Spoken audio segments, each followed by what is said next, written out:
Bom dia, primeiro ano. Hoje nós temos uma revisão rápida para a prova, ok? Então, iniciando aqui, matéria e energia, um dos nossos temas principais. A matéria que é representada pelas substâncias, sejam simples ou compostas. Simples quando é um tipo de átomo só na molécula, composta quando é dois tipos. A energia que se manifesta na forma de calor, na forma de eletricidade ou na forma de energia luminosa.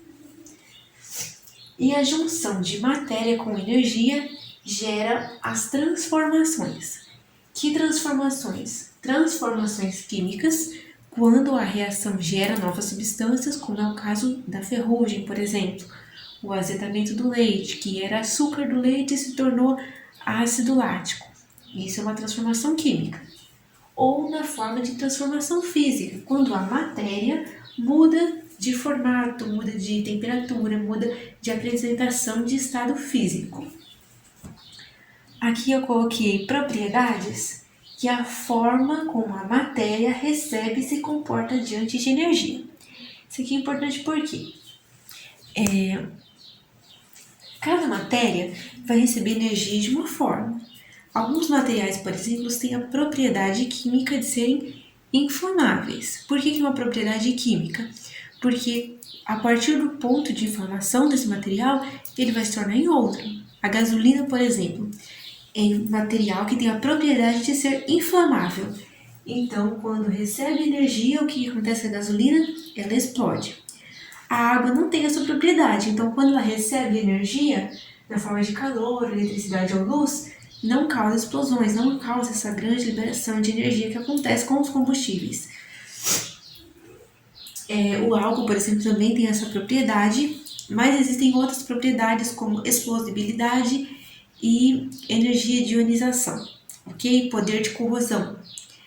Essas são propriedades químicas, ou seja, propriedades que a matéria tem de se transformar uma substância em outra.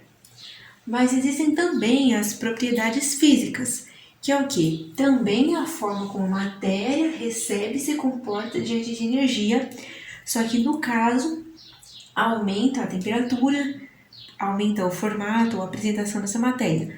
Por exemplo, ponto de fusão e ebulição. Ponto de fusão é a temperatura em que aquela matéria vai derreter, vai entrar no estado líquido. Ponto de ebulição é o ponto, a temperatura em que aquela matéria vai se tornar vapor.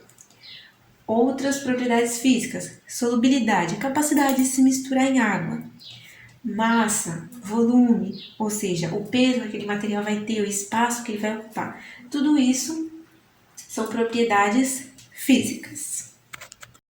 Pessoal, ainda em caráter de revisão, vamos dar uma olhada nisso aqui. Isso aqui é um gráfico de uma curva de aquecimento. Então, o que esse gráfico nos traz? Ele nos traz duas substâncias, todas as duas partindo do ponto zero, de zero temperaturas e tempo zero, ok? Esse eixo do X aqui é o tempo em minutos, então os minutos estão passando e aqui a temperatura está subindo, ok? Então vamos lá, o que nós temos que descobrir? O ponto de fusão e o ponto de ebulição da matéria 1, ok? Não tem nada escrito aqui pra gente no meio, mas não tem necessidade, por quê? Esses degraus que tem aqui na curva de aquecimento já nos mostra a fusão e a ebulição. Então, no caso, a matéria 1, ela partiu da temperatura 0 graus e foi aquecida até esse ponto aqui, ó. Nesse ponto aqui, você pode ver que o aquecimento parou. Como que eu sei que o aquecimento parou? Porque a linha parou de subir, a linha ficou reta. Então, o aquecimento parou nesse momento. Porque aqui está acontecendo a fusão.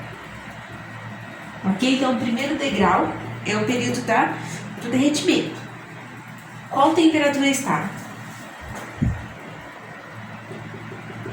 30 graus. Então, qual é a temperatura, o ponto de fusão da matéria 1? 30 graus Celsius.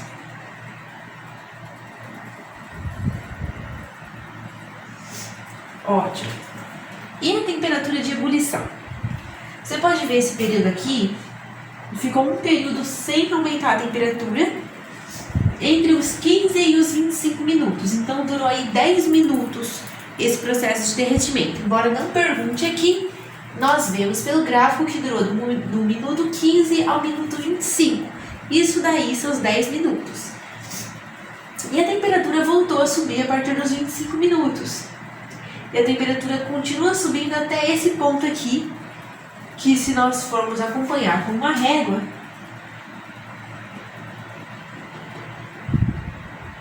vai dar aqui aproximadamente 80 graus Celsius. Então, vamos colocar aí 81 graus Celsius. Tá um pouco assim, né?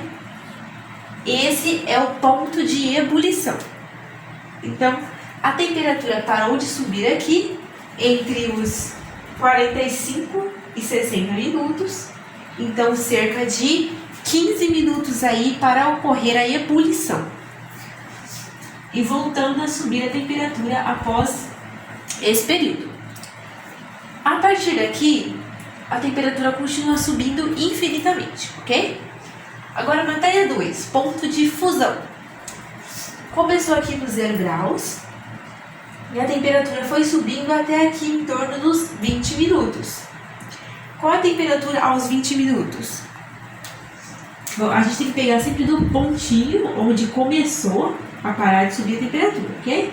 Puxar uma reta aqui. Vai dar aqui em torno de 59 graus Celsius. Então, vou colocar aqui, 59 graus Celsius. Se eu quiser saber quantos minutos durou esse processo, começou aqui cerca de 20 graus Celsius, 20 minutos, quer dizer, e terminou nos 25. Então, é isso, 5 minutos aproximadamente desse processo. Aí, me pergunta o ponto de ebulição. A temperatura continua subindo na matéria 2, para de subir cerca dos 45 minutos, só que não da mesma temperatura da matéria 1. Olha só onde está a reta. Se a gente puxar uma reta aqui, vai ser cerca de 95 graus Celsius.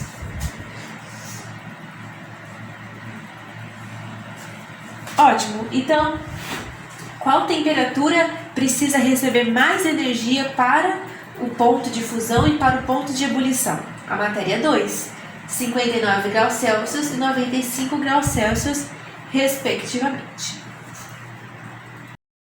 Outra propriedade física importante de revisar é a densidade, ok? O que é a densidade? Densidade é a massa específica, ou seja, o peso que uma determinada quantidade em volume de material possui.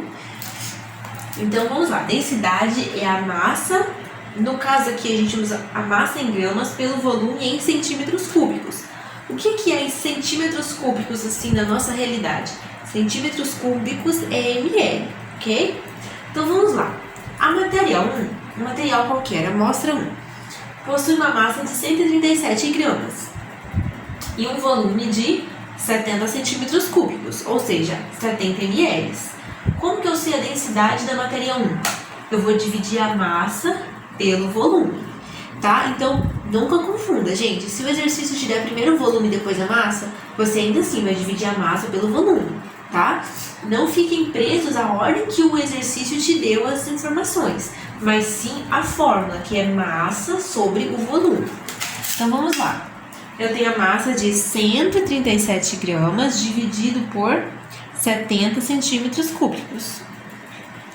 Eu vou ter uma densidade de 1,95, ok? Então, vamos lá, 1,95, aproximadamente. 1,95, o quê? Né? Isso aqui é uma unidade de medida, eu tenho que colocar a unidade de medida, não só o número. O número não quer dizer nada sozinho. O que é? Gramas por centímetro cúbico, ou gramas por ml. Eu vou colocar 1,95 gramas por centímetro cúbico. Embora a gente fale ml, quando a gente fala da unidade de medida de densidade, a gente vai usar centímetro cúbico, tá?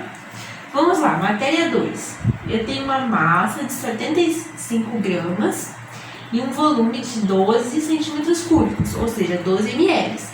Eu vou fazer dividir os 75 por 12. Então, vamos lá. 75 gramas dividido por 12 ml. Ele me deu 6,25. Ou seja, uma densidade bastante alta, né? 6,25 gramas por centímetro cúbico. Então, a matéria 1 está com mais massa nesse momento, mas a massa específica dela, ou seja, a densidade, é menor do que a matéria 2. Agora vai uma revisão sobre lei de Proust, ou lei das proporções constantes, ok? Então, vamos lá. Eu tenho aqui um exercício, formação das pérolas, parcial, tá? Porque existem outros componentes que formam as pérolas. Eu tenho 20 gramas de cálcio reagindo com 60 gramas de carbonato, formando 80 gramas de carbonato de cálcio, que é um dos principais constituintes das pérolas. O exercício me pergunta o quê? 53 gramas de cálcio formam quanto de produto? Então, vamos lembrar que o produto é o que está do lado de cá, que foi formado, né? No caso dessa síntese aqui. É importante você ler o enunciado com atenção, porque ele fala aqui que reage com carbonato. Mas o exercício não me pede a massa do carbonato. O exercício não quer saber disso. Ele quer saber só a massa do produto, ok? Então, quando eu vou inserir na regra de 3, eu tenho que pensar qual reagente ou qual material o exercício está me pedindo. No caso aqui, o exercício está me pedindo só um produto, ok? Então, vamos lá. Eu tenho, na minha regra de 3, 20 de cálcio para 80 gramas de produto. 53 de cálcio para X gramas de produto, ok? Então, uma regra de 3 simples, multiplica cruzado e chegamos a 212 gramas de produto. E se ao invés disso ele perguntasse 53 gramas de cálcio precisa reagir totalmente com quantos gramas de carbonato, que é o outro reagente? Aí no caso aqui, ao invés dos 80, eu colocaria o quê? 20 de cálcio para 60 de carbonato, 53 de cálcio para X de carbonato, ok? Sempre lembrando de prestar essa atenção ao enunciado.